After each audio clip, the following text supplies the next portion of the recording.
모닝 인사이트 시간입니다. 요일별로 전문가들의 시각 들어보고 있는데요. 월요일인 오늘은 바로자산운용의 윤정식 상무 연결합니다.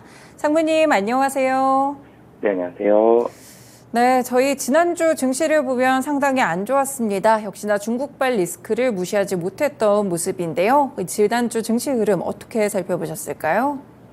네, 좀 전에 말씀 주셨던 대로 지난주 증시 흐름이 좋지가 않았죠. 특히 코스피 같은 경우는 지난주에는 저희 8월 15일 광복절로 인해서 증시 하루 쉬었는데요. 그날 제외하고 14일, 16일, 17일, 18일 이 4거래일 모두 하락하는 모습을 보여줬습니다. 이 개인들의 매수세는 지속이 됐고요. 계속적으로 개인들 매수했고 특히나도 지난주는 4일 내내 개인들만 매수하고 외국인과 기관은 모두 매도하는 모습을 보여줬습니다. 최근 들어서 기관의 매도 강도가 상당히 거센 모습을 보여주고 있는데 지난주 같은 경우도 기관의 매도가 거의 1조 원에 육박할 정도로 상당히 많은 매도를 보여줬습니다. 근데 지난주에 증시가 좀 안 좋다라는 말씀을 제가 지금 드리고 있는데 사실 8월 들어서를 생각을 해보면 8월 1일하고 8월 9일 이틀을 제외하고는 사실은 모두 다 코스피 같은 경우는 하락하는 모습을 보여줬거든요. 그러니까 지난주도 특히나도 좋지 않았지만 8월 들어서 계속적으로 좀 증시가 좋지 않은 그런 모습들이 이어지고 있는 상황이다라고 보시면 되겠고요. 심리적으로 좀 지지선처럼 여겨졌던 코스피의 121선도 붕괴가 됐습니다. 지난주 수요일이죠. 8월 16일 날 음봉을 길게 내면서 121선이 좀 붕괴가 됐고요. 그러면서 이 120선 아래로까지 떨어졌고 또 심리적인 그 다음 마지노선이죠. 2500포인트도 이제 4.5포인트만 남겨놓을 정도로 2500 4.50포인트로 코스피 같은 경우 이 주간 종가가 형성이 되는 그런 모습이었습니다. 2차전지 관련주가 매도 금액으로는 상당히 좀 많이 집중이 됐습니다. 그래서 섹터별로 본다라면은 전기전자, 화학, 철강금속 이쪽으로 많은 매도가 좀 쏠렸는데요. 전기전자에는 2차전지 셀 업체들이 있고요. 이 화학 쪽에는 LG화학이라든지 2차전지 소재 관련된 업체들이 일부 좀 포진이 되어 있고 철강금속에는 포스트코 그룹주가 포진이 되어 있죠. 그러면서 이들 종목으로 하락이 좀 강하게 나오는 모습을 보여줬습니다. 미국 시장에서 지난주에 일주일 동안 테슬라가 한 10% 좀 넘게 하락을 했죠. 그런 모습들이 국내 증시에서도 여실히 좀 반영이 되는 그런 모습이 코스피에 좀 펼쳐졌다라고 보시면 되겠습니다. 주간 매매 종목도 같이 좀 살펴드리면 외국인 같은 경우 제가 좀 전에 말씀드렸던 이 포스코 홀딩스를 근데 이 매수로는 금액으로는 가장 많이 좀 매수를 했습니다. 근데 가장 많이지만 이 1351억 원 매수를 했는데 일부 좀 인덱스 펀드에서 좀 들어온 모습들이 좀 있어 보이고요. 그리고 사실은 2차 전지를 제외하고 본다라면은 반도체와 리오프닝 그리고 자동차와 조선주들 좀 매수가 됐다라고 보시면 되겠습니다. 반도체 같은 경우는 이 대표적으로 삼성전자 외국인이 국내 증시는 매도했지만 삼성전자 굉장히 큰 금액은 아닙니다만 이 삼성전자 4일 중에 3일 매수를 했고요. 그리고 이 한미 반도체 계속적으로 좀 상승하고 있는데 이 한미 반도체까지 매수를 했고 그리고 리오프닝 중에서는 코스맥스, 호텔신라 이런 이 중국의 리오프닝 관련된 종목들 상승은 조금 지난주에 좀 주춤했습니다. 상승 같은 경우는 주춤했지만 수급적으로는 외국인과 기관 여전히 좀 러브콜을 보내고 있는 그런 모습들이고요. 그리고 이 현대차와 SL 자동차 이 종목들까지 좀 매수를 하는 모습들. 그러면서 지난주 같은 경우는 전체적으로는 이 특정 종목, 특정 섹터로 확 사실은 집중이 되기에는 수급적으로 좀 부족했습니다. 이 기관이 워낙 많은 매도를 보여줬기 때문에 매도에 좀 더 치중이 돼 있었지 포스코 홀딩스를 제외하면 매수 2위가 한미반도체인데요. 556억이고요. 매수 6위가 삼성전자입니다. 삼성전자는 근데 324억 원 굉장히 매수 금액이 작습니다. 이런 모습들이 좀 펼쳐졌기 때문에 전체적으로는 매수 금액이 상당히 좀 작다라고 보시면 되겠고요. 매도를 본다면 제가 이 외국인과 기관 모두 좀 매도를 많이 했고 2차전지 쪽에 매도가 많이 집중이 됐다라는 말씀을 드렸는데 매도에서도 그 종목들을 본다라면은 금양이라든지 이 포스코 인터내셔널, 포스코 홀딩스, 포스코 퓨처엠, LG화학이라든지 LG 에너지 솔루션 이렇게 2차전지 관련된 종목들을 전체적으로는 좀 매도를 하는 그런 모습들을 보여줬습니다. 기관으로 좀 넘어온다라면은요, 기관도 마찬가지입니다. 상당히 좀 제한적인 매수의 모습을 보여주는데, 뭐 전기전자라든지 금융주 쪽으로 좀 매수를 했고, 사실은 기관과 마찬가지로 리오프닝 관련된 종목들도 좀 일부 좀 들어와 있는 그런 모습들을 보여줬습니다. 매도 쪽을 살펴본다라면은 이 기관도 2차전지 관련된 종목들 매도를 보여줬는데, 기관은 사실은 2차전지 쪽으로 매도가 종목 수로는 좀 많았는데, 삼성전자 사실은 가장 많이 좀 매도하는 모습들과 코덱스 레버리지를 가장 많이 매도했습니다. 이 섹터별로는 제가 2차전지라고 묶었지만 매도 종목과 금액으로 좀 살펴본다라면 삼성전자가 2,854억이고요. 코덱스 레버리지가 2,393억 원이기 때문에 전체적으로 기관은 이 시장의 상승보다는 지난주 같은 경우는 좀 하락 쪽으로 베팅하는 이런 모습들이 상당히 좀 많았다라고 보시면 되겠습니다. 이 코스닥으로 좀 내려온다라면은 코스닥은 수급적으로는 이 코스피보다는 좀 나았습니다. 코스피 같은 경우는 제가 좀 전에 말씀드렸듯이 121선 붕괴됐고요. 개인만 사고 있고 외국인과 기관 매도를 많이 외국인과 기관은 지난주 내내 매도를 했고 기관은 매도 금액이 굉장히 크다라는 말씀 드렸는데 코스닥은 4거래일 중에 3거래일 이상 하락하고 하루 상승하는 모습들 조금 좋아 보이지만 수급적으로는 그래도 기관이 이틀은 매수를 했고요. 외국인도 하루는 매수가 들어오는 모습들 보여줬습니다. 이 차트상으로 보더라도 121선을 장중에 딱 찍고 올라가는 모습들, 그러니까 8월 16일 날 코스피는 121선이 붕괴됐죠. 코스닥은 121선 살짝 터치하고 아래꼬리를 달면서 올라갔습니다. 그러면서 이 121선을 그래도 코스닥은 좀 지지하는 그런 모습을 보여줬기 때문에 코스닥도 증시가 좋았냐라고 물어보면 뭐 좋았다라고 말씀드리기는 좀 어려울 정도로 하락이 좀 더 많고 개인들의 매수가 좀 더 많았지만 그래도 코스피보다 좀 더 나은 모습을 찾아본다라면 121선 지지했다라는 모습, 그리고 외국인과 기관이 조금은 샀다라는 모습들, 이런 모습들이 코스닥에는 좀 펼쳐졌습니다.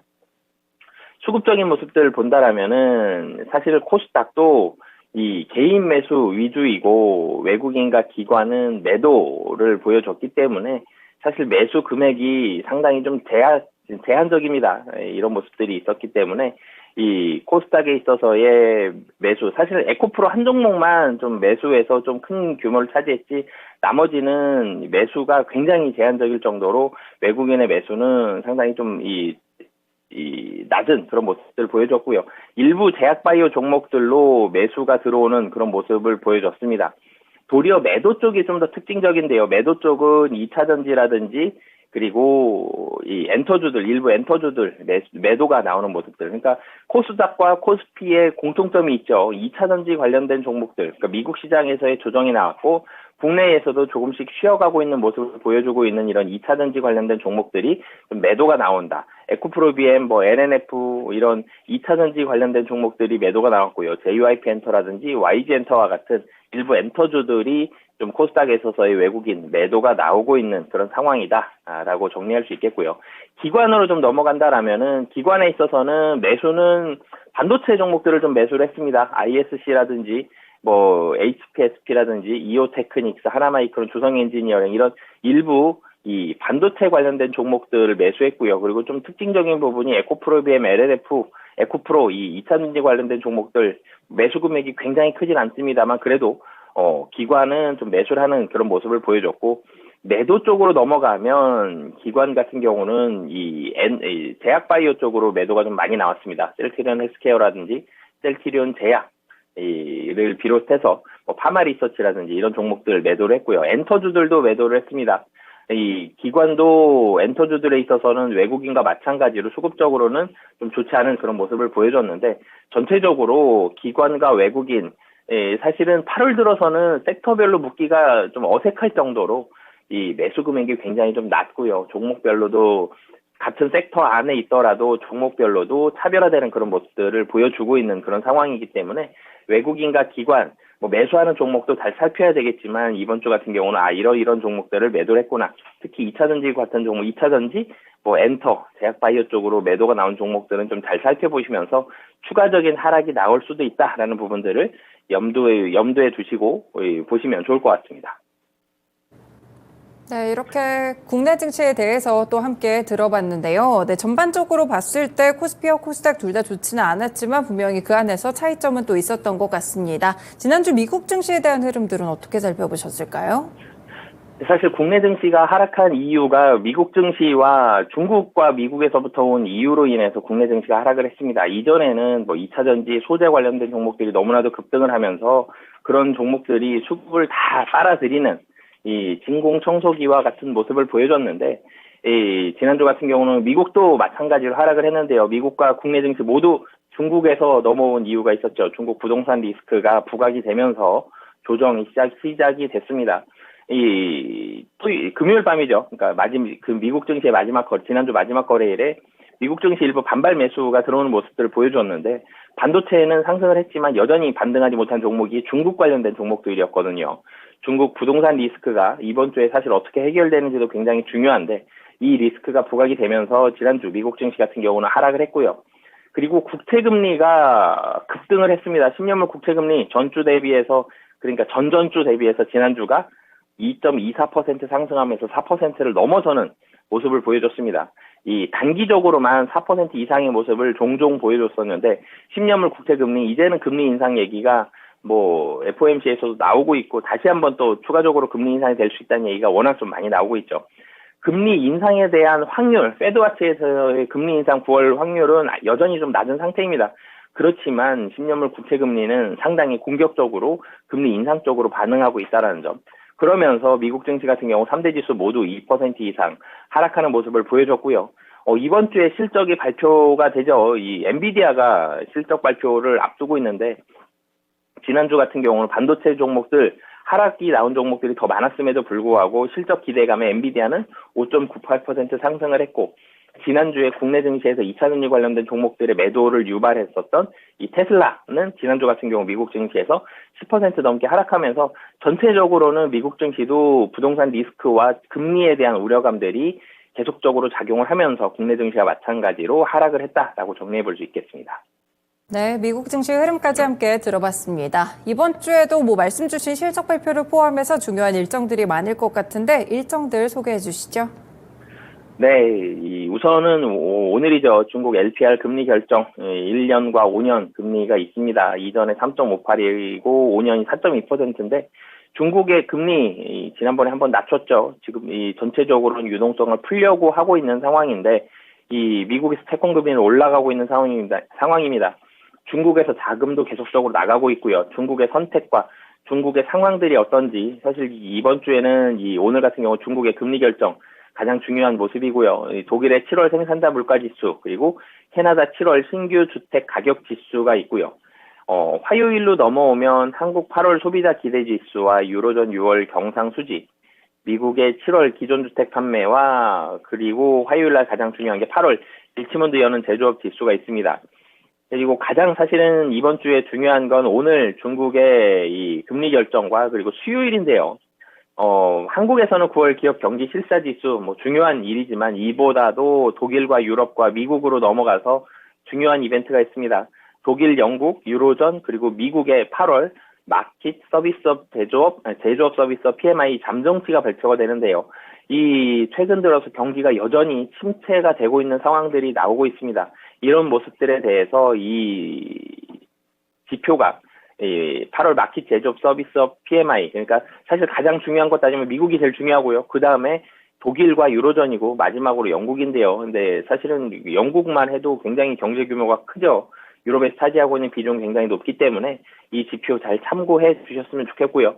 그리고 유로존의 8월 소비자 심리 지수와 캐나다 6월 소매 판매, 그리고 미국에서 7월 신규 주택 판매와 7월 건축 허가 확정치가 발표가 되고, 그리고 미국 대선 경선 첫 토론회 공화당 내에서 트럼프가 여전히 높은 지지율을 보여주고 있는데, 공화당 내에서는 이 경선 첫 토론회에서 트럼프의 좀 폭탄 발언이 또 나온다라면, 안 그래도 분위기 좀 예민하기 때문에 증시에 영향을 미칠 가능성은 낮은 상황이지만, 그래도 혹시 모르는 상황이기 때문에 이 대선 경선 첫 토론회까지 좀 눈여겨 보셨으면 좋겠고요. 그리고 이번 주에는 실적 발표 물론 실적 발표 나오는 종목들 여전히 많이 있습니다만 미국 시장에서 이 한 종목만 주목을 해보셔도 좋을 것 같습니다.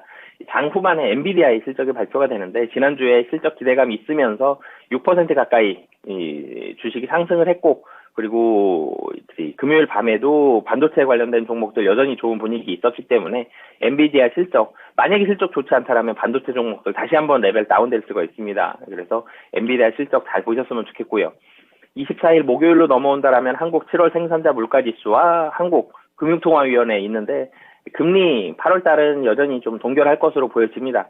9월 달에 미국의 금리 인상 가능성 여전히 좀 낮기 때문에 이 채권금리 올라가고는 있지만 금리는 동결할 가능성이 지금 현재로서는 좀 높은 상황이고요. 미국 7월 시카고 연방 국가활동지수와 7월 내구재 주문이 있고 그리고 중요한 이벤트 목요일 날 하나 또 있죠. 잭슨홀 컨퍼런스가 있습니다. 26일까지 펼쳐지는데 사실은 이 주제가 세계 경제의 구조적 변화라는 주제가 있지만 이보다도 중요한 게 잭슨홀 컨퍼런스 마치고 이 파월 의장의 입을 주목을 해봐야 되겠죠. 여기서 금리에 대한 얘기 분명히 할 겁니다. 여기서 어떤 내용들, 어떤 이 스탠스의 발언들이 나오는지 주목을 해보셔야 될 것 같고요. 25일 금요일에는 영국 소비자 신뢰지수와 독일 2분기 GDP, 그리고 미국 8월 미시건대 소비자 심리지수 확정치가 나오는데 금요일은 사실은 좀 무게감이 조금 떨어집니다만 금요일 날 이 잭슨홀 컨퍼런스가 금요일 밤에 파월 의장의 발언들이 나오거든요. 그래서 잭슨홀 컨퍼런스 시작은 목요일, 금요일 날 밤에 이제 이 파월 의장의 발언까지 좀 주목을 해보시면 좋을 것 같습니다. 네, 이번 주도 상당히 중요한 글로벌 지표들이 많습니다. 말씀 주신 지표들 위주로 좀 체크를 해보도록 하겠습니다. 그렇다면 이번 주에는 시장 전략을 좀 어떻게 짜봐야 될지 국내와 미국 증시 둘 다 알려주세요. 네, 사실 중국과 미국 우려감이 이번 주에 막 해결이 되고 그럴 상황들이 아니죠. 중국에서는 컨트리가든 그러니까 부동산에 대한 디폴트 우려감 계속적으로 있을 거고요. 일주일 만에 해결될 수가 없습니다. 그렇기 때문에 계속 있을 거고 미국 국채금리 하방 경직성을 좀 확인을 해봐야 될 것 같습니다. 10년물 금리가 4.3%까지 올라가는 그런 모습들 나오고 있는데 이 국채금리 사실 더 올라갈 가능성은 좀 낮지만 그래도 국채금리는 여전히 좀 부담스러운 상황이고요. 하지만 박스권 하단 부분에 국내 증시 모두 다 도달을 해 있습니다. 이 미국 증시도 금요일 밤에 지난주 마지막 거래일에 이 저가 매수가 계속적으로 좀 들어왔다는 점 이런 부분들이 있기 때문에 국내 증시는 제한적인 하락. 사실은 오늘 같은 경우는 이제 다시 바닥을 확인을 하고 상승할 가능성이 좀 높다라는 점은 염두를 해두셨으면 좋겠고요. 미국 증시 같은 경우는 잭슨홀 미팅까지는 방향성을 좀 탐색할 것으로 보여집니다.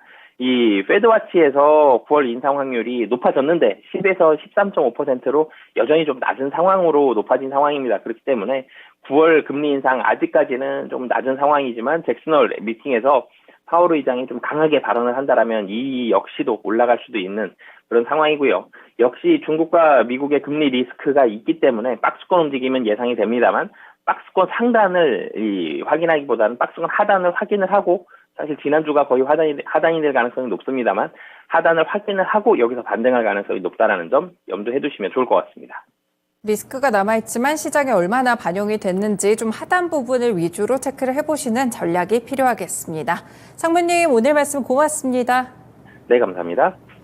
네, 이렇게 모닝 인사이트 시간은 바로자산운용의 윤정식 상무의 의견을 들어봤습니다. 네, 매크로 악재들이 불거지면서 국내 시장 쉽지는 않아 보입니다. 지수의 저점 테스트가 이번 주에 좀 이어질 것으로 예측이 되고 있는데요. 글로벌 리스크들 짜보시면서 이번 주도 투자 전략 잘 만들어 가시길 바라겠습니다. 지금까지 다양한 투자 판단에 도움이 되는 말씀들 전해드렸는데요. 특정 종목의 상승과 하락을 보장하지는 않습니다. 모닝쇼 여기서 마치겠습니다. 오늘도 성공 투자하세요. 고맙습니다.